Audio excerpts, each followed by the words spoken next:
आइए फरवरी 2025 के इस महीने को जानते हैं कि कैसा होगा कर्क राशि के लिए फरवरी 2025 का ये महीना।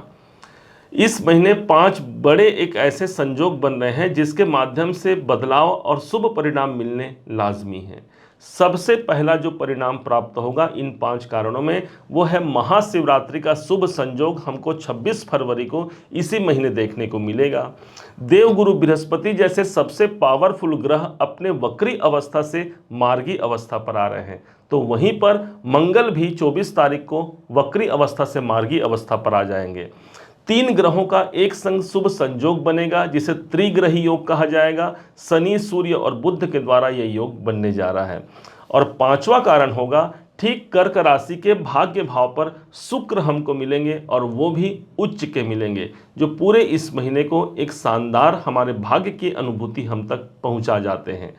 समझते हैं कि वास्तव में पूरा होना क्या है। सबसे पहले जान लेते हैं आपके अपने राशि अपने लग्न के स्वामी की क्या स्थिति है। सबसे पहले लग्न पर किसी अन्य ग्रहों का प्रभाव नहीं है। राहु की एक दृष्टि पड़ रही है, वो भी इनकी 5वीं दृष्टि पड़ रही है।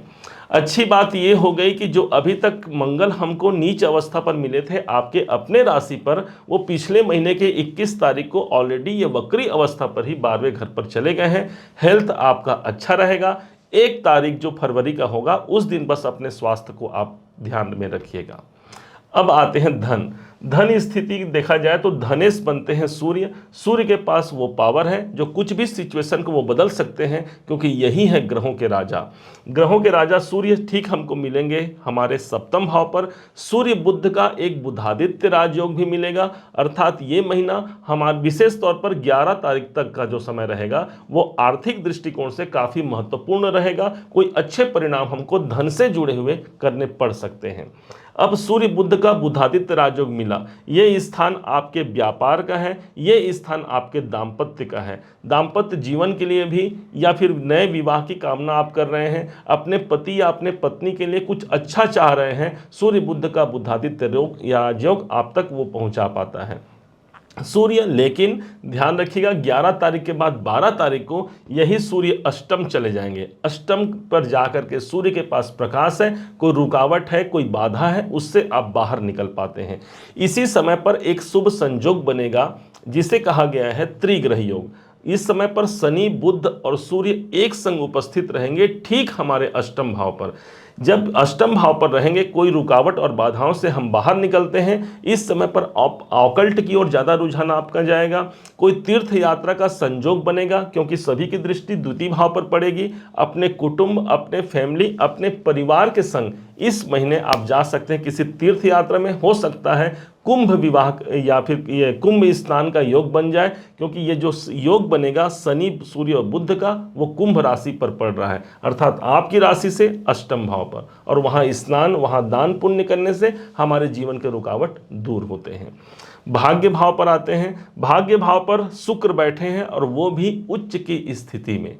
ध्यान दीजिएगा, ये शुक्र आपके इनकम के स्वामी हैं। अब लाभ के स्वामी का उच्च का होना कोई बड़े आर्थिक लाभ को भी दे सकता है, साथ ही साथ आपकी कामनाओं की सिद्धि, कोई आपके ख्वाब है, कोई आप काम करना चाहते हैं, वो काम इस महीने होगा, क्योंकि पूरे इस महीने के 28 तारीख तक शुक्र आपके भाग्य भाव को ही सुशोभित कर रहे होंगे।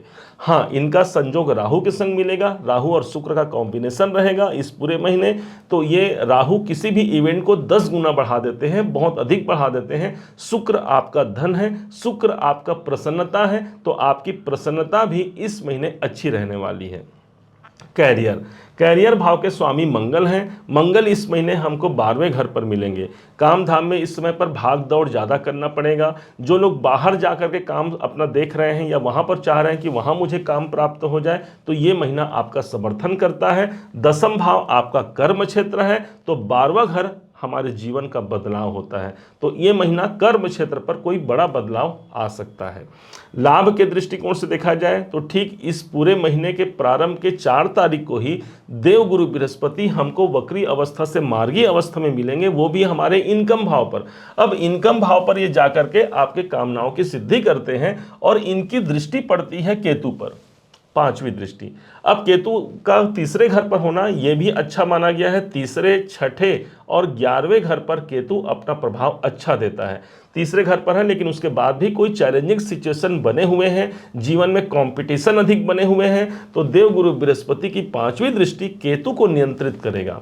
और बल्कि इस फरवरी भर नहीं, ये गुरु का जो शुभ प्रभाव होगा वो हमको 15 मई 2025 तक पॉजिटिव मिलने जा रहा है, क्योंकि हमारे योग कारक ग्रह हैं और लाभ के घर पर ये मार्गी हो रहे हैं।